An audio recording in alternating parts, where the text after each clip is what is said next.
नमस्कार, welcome to Navbharat times. मेरा नाम डॉक्टर पर्ल भारद्वाज है। मैं एक पेरोडोंटिस्ट और इम्प्लांटोलॉजिस्ट हूँ। घबराइए नहीं, इसका मतलब सिर्फ इतना है कि मैं आपके दांत, मसूड़े और जबड़े में होने वाले रोगों की विशेषज्ञ हूँ। आज हम एक ऐसी दिक्कत के बारे में बात करेंगे जो कि 50% से भी ज़्यादा लोगों के अंदर पाई जाती है। मैं जिस दिक्कत की बात कर रही हूँ वो है मुंह से आने वाली दुर्गंध। मुंह से आने वाली दुर्गंध की क्या वजह हो सकती है, इसके क्या उपाय हो सकते हैं और वो कौन सी परिस्थितियां हैं जिसके अंदर आपको डॉक्टर के पास जाकर इसका इलाज कराना पड़ेगा, इन सब के बारे में हम आज बात करेंगे। मुंह से आने वाली दुर्गंध के बारे में सबसे पहले जो चीज़ आपको पता होनी चाहिए वो ये है कि मुंह से आने वाली दुर्गंध अपने आप में कोई बीमारी नहीं है, ये सिर्फ किसी बीमारी का लक्षण है। मुंह की बीमारियां, पेट की बीमारियां, कई वजहें हो सकती हैं जिनके कारण आपको ये परेशानी आए। कुछ हमारी आदतों की वजह से भी ये दिक्कत हमें आ सकती है। समझने की बात ये है कि वो कौन सी आदतें हैं जिनसे ये दिक्कत बढ़ सकती है। कुछ खाने के पदार्थ ऐसे हैं जैसे कि प्याज, लहसुन, इन चीज़ों के सेवन से ये दिक्कत ज़्यादा आती है। जिन लोगों को सिगरेट पीने की, तंबाकू, गुटखा या पान मसाला चबाने की आदत होती है, उन्हें भी इस परेशानी का सामना करना पड़ सकता है। इन सब स्थितियों में ना सिर्फ मुंह से आने वाली दुर्गंध बल्कि और शरीर के हिस्सों को भी नुकसान पहुंचता है।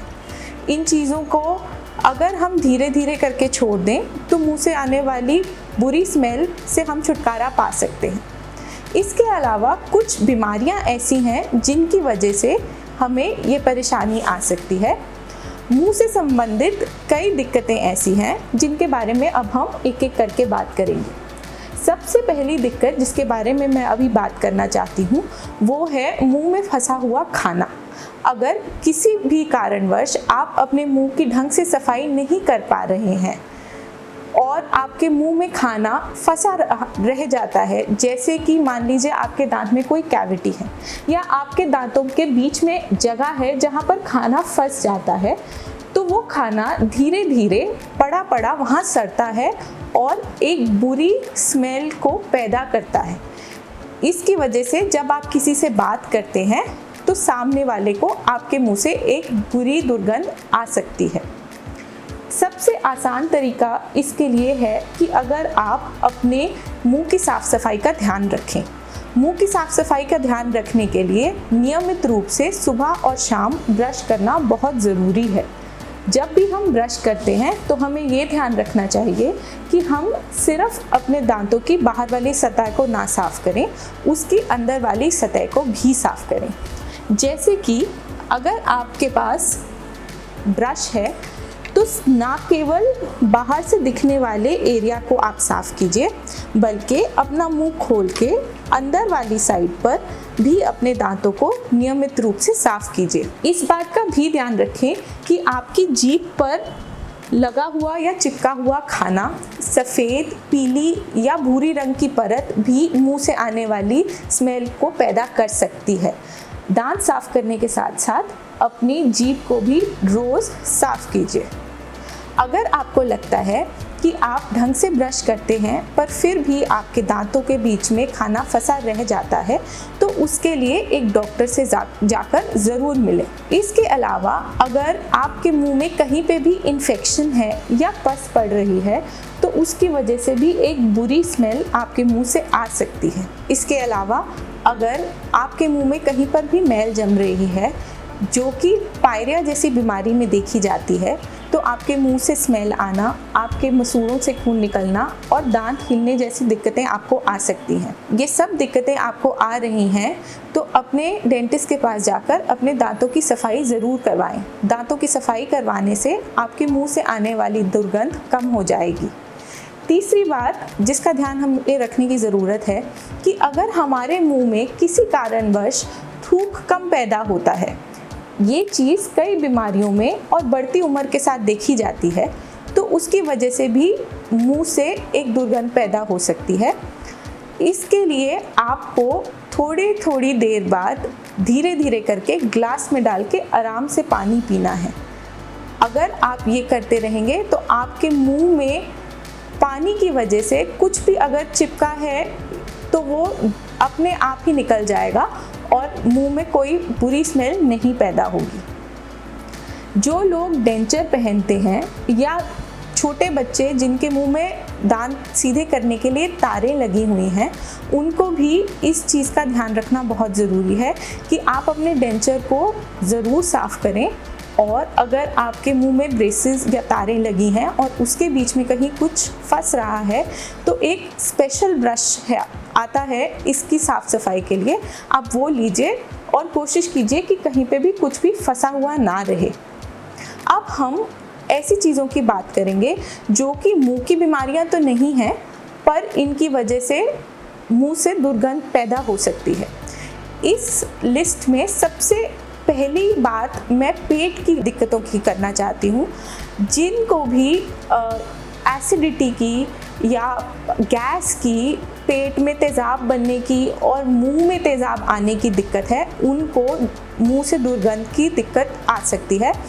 सबसे ज़रूरी चीज़ इसके लिए है आपको अपनी एसिडिटी या गैस की दिक्कत को कंट्रोल करना। उसके लिए चाहे आप पानी का सेवन बढ़ाइए, आप सैर कीजिए, आप अपने डॉक्टर से मिलिए और उनसे कोई दवाई लीजिए। जब तक ये एसिडिटी की दिक्कत नहीं कम होगी, आपके मुंह से आने वाली स्मेल नहीं जाएगी। एक बात और हमें ध्यान रखनी है कि जिनको भी साइनस की दिक्कत है या जिनको टॉन्सिल्स में कोई इन्फेक्शन या पस पड़ रही है, उनके मुंह से भी स्मेल आ सकती है। उसके लिए आपको अपने डॉक्टर से मिलना है और दवाई नियमित रूप से खानी है ताकि आप इन्फेक्शन और दुर्गंध दोनों से ही मुक्त हो पाएँ। तीसरी चीज़ जिसके बारे में हम बात करेंगे वो है मधुमेह। मधुमेह ऐसी बीमारी है जो ना सिर्फ आपके दांतों पे, मसूड़ों पे, आँखों पे, किडनी पे, सब पे अपना बुरा असर छोड़ती है। अगर आपका मधुमेह कंट्रोल में नहीं है, मान लीजिए आपकी ब्लड शुगर कुछ टाइम तक हाई रहती है और आप या तो कोई दवाई नहीं खा रहे हैं या अगर दवाई खा रहे हैं तो उसका असर नहीं हो रहा है और आपकी शुगर बढ़ी हुई है, तो उस केस में भी आपके मुंह से एक बुरी स्मेल आ सकती है। इसके लिए आप अपनी शुगर को कंट्रोल में कीजिए, आप सैर कीजिए, अपने खान पान का ध्यान रखिए और दवाई नियमित रूप से खाइए ताकि आपके मुंह से आने वाली स्मेल जो है वो हम काबू में ला पाएँ। और चौथी और आखिरी चीज़ जिसके बारे में मैं बात करना चाहूँगी वो है हार्मोनल इम्बैलेंस। हार्मोनल इम्बैलेंस का मतलब होता है शरीर के अंदर जो भी हार्मोन्स हैं वो अपनी लेवल से या तो ज़्यादा हो या कम हो। ये चीज़ जो औरतें हैं उनके अंदर ज़्यादा देखी जाती है, स्पेशली जब वो गर्भवती होती हैं। गर्भवती महिलाओं के मुंह से भी स्मेल आ सकती है, इसमें घबराने वाली कोई बात नहीं है। ये हार्मोनल इम्बैलेंस जो है जैसे ही उनकी गर्भावस्था ख़त्म होती है अपने आप नॉर्मल आता है और मुंह की दुर्गंध चली जाती है। ये तो हो गई कुछ वजहें मुंह से दुर्गंध आने की। अब आप और हम क्या करें ऐसा ताकि ये दुर्गंध जो है हम काबू में ला पाएँ। कुछ तो ऐसी चीज़ें होंगी जो हम घर पे कर सकें ताकि ये प्रॉब्लम हमें ना आए। आज ऐसी मैं आपको कुछ उपाय बताऊंगी जो आप घर बैठे बैठे आराम से कर सकते हैं ताकि ये दुर्गंध की प्रॉब्लम आपके साथ ना आए। सबसे पहली चीज़ जो मैं आपको बताना चाहूँगी वो ये है कि आप अपने मुंह की साफ़ सफाई का खास ध्यान रखें। नियमित रूप से ब्रश करें, सुबह भी और रात को भी। रात को सोने से पहले करने वाला ब्रश उतना ही ज़रूरी है जितना सुबह उठने के बाद करने वाला ब्रश। अगर आप रात को ब्रश नहीं करते हैं तो मुंह में फंसा हुआ खाना पूरी रात भर आपके दांतों में अटका रहता है। बैक्टीरिया को मौका मिलता है पूरी रात भर उस खाने को गलाने का और आपके मुंह में ना सिर्फ कैविटीज़ बल्कि दुर्गंध को पैदा करने का। तो बैक्टीरिया को वो मौका ना दें। रात को सोने से पहले ज़रूर ब्रश कीजिए। आप ब्रश करने के साथ साथ माउथ वॉश करने की आदत भी डाल सकते हैं।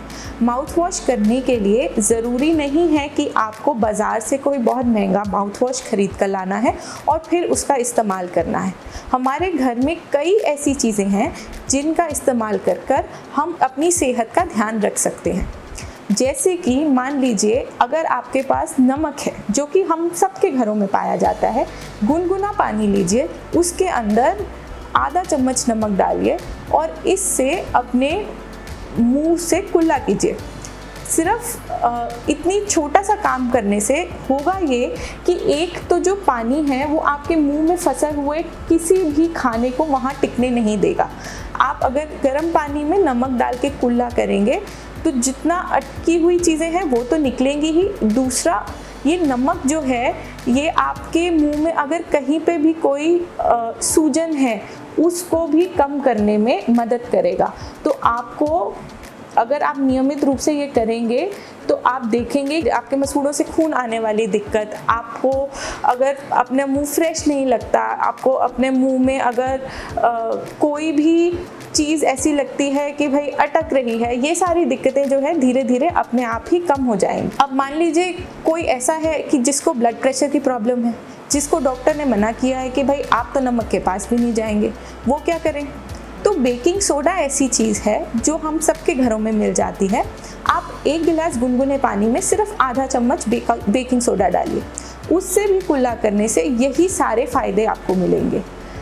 देखा जाए तो बेकिंग सोडा क्योंकि एसिड को ख़त्म करता है, तो जिन पेशेंट्स को एसिडिटी की ज़्यादा दिक्कत है वो भी इस चीज़ का इस्तेमाल कर सकते हैं, उनको भी ये बहुत फ़ायदा देगी। तीसरी घर पे मिलने वाली बहुत ही अच्छी चीज़ जो कि हमारे ज़माने का अमृत है, जिसको हम कहते हैं तुलसी। अगर आपके घर में तुलसी का पौधा लगा है तो आप तुलसी के पत्ते ना सिर्फ चबा सकते हैं, आप तुलसी के पत्तों को अगर पानी में डाल के उबालेंगे तो इस सॉल्यूशन को ठंडा करके आप इसको एक माउथ वॉश की तरह यूज़ कर सकते हैं। ना सिर्फ आपके मुंह में बैक्टीरिया को मारेगा बट एक बहुत ही अच्छा फ्लेवर और एक बहुत ही अच्छी खुशबू पीछे छोड़ जाएगा।